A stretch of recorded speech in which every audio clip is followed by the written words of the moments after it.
എനിക്ക് ഏറ്റവും ഇഷ്ടപ്പെട്ട മുറിവാണ്. അത് ഈശോയുടെ തിരുഹൃദയത്തിലെ മുറിവാണ്.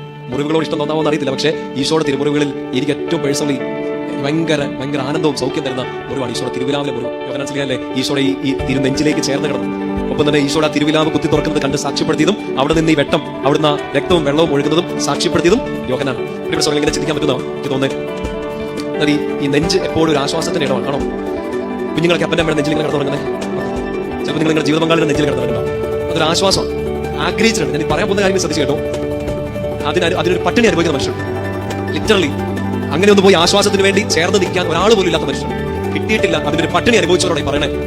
അങ്ങനെ യോഹന്നാൻ ചേർന്നിരുന്നു. ബാക്കി എല്ലാവരും പല കാര്യങ്ങൾ ആലോചിക്കും, ആരൊട്ട് കൊടുക്കും, ആരിത് ചെയ്യും, ആദ്യത്തെ പെസക, ഇങ്ങനത്തെ കാര്യങ്ങളൊക്കെ ആലോചിക്കുമ്പോൾ ഒരാൾ ശാന്തമായിട്ട് ആ നെഞ്ചോട് ചേർന്നിരിക്കും.